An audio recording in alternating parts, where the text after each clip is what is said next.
আজ ঈদের দিন। সবাইকে ঈদুল আজহার শুভেচ্ছা রইল। ঈদের দিন সকালে আমি কি কি করেছি সেটা আজকের ভিডিওতে শেয়ার করব আপনাদের সঙ্গে। আসসালামু আলাইকুম। চলে আসলাম ঈদের ছোট্ট একটা ব্লগ নিয়ে, যেটা হচ্ছে সকালের থেকে শুরু করেছি। সকালের ব্লগটা আমি শেয়ার করব। এই তো সকাল সকাল বাচ্চাদের জন্য একটু সিমাই রান্না করলাম। ঈদের দিন আসলে সিমাই রান্না করতে আমার একদমই ইচ্ছে করে না, কারণ আমি একমাত্র মিষ্টি পছন্দ করি।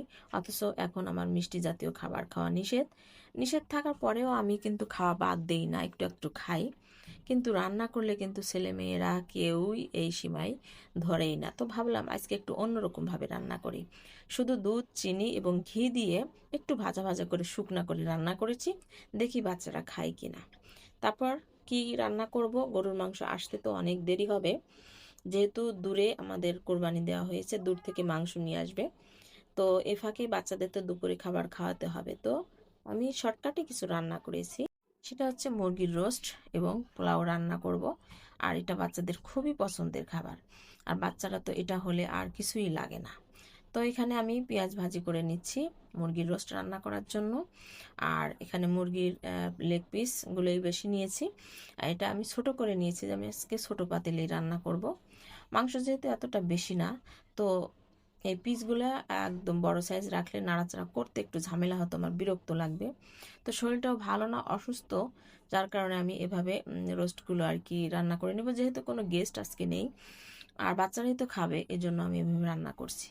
তো মশলাগুলো আমি তৈরি করে নিয়েছি এবং হাতে বেটে নিয়েছি। রোস্টের মশলাগুলো কোনো বাইরের মশলা নয়। মশলার সাথে বাদাম অ্যাড করেছি আর টক দই, সব কিছু মিলিয়ে আমি মশলাগুলো মুরগির মধ্যে দিয়ে দিলাম। একটু নাড়াচাড়া করে সুন্দর করে রান্না করে নিব। আগে হচ্ছে কষাবো, আর কষানোর মাঝেই হচ্ছে রান্নাটা বেশি সুন্দর হবে। আমার হাতে রোস্ট রান্না বাচ্চারা তো খুব পছন্দ করে, আর ছেলেমেয়েরাও পছন্দ করে। আর আমি নিজের হাতে রোস্টটা যতটা মজা করে খাই, এই স্বাদটা আসলে, এই মজাটা অন্য কোথাও গেলে আমি পাই না। আর নিজের হাতের রান্নার রোস্ট নিজেরই ভালো লাগে, আর অন্যদের তো ভালো লাগবেই।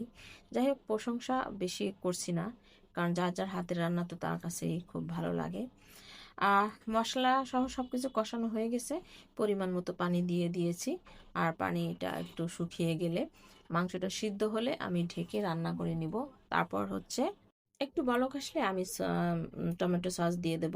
আর টমেটো সসটা দেওয়া জরুরি, একটু কালারও চলে আসে, সাথে ঘি তো অ্যাড করবেই।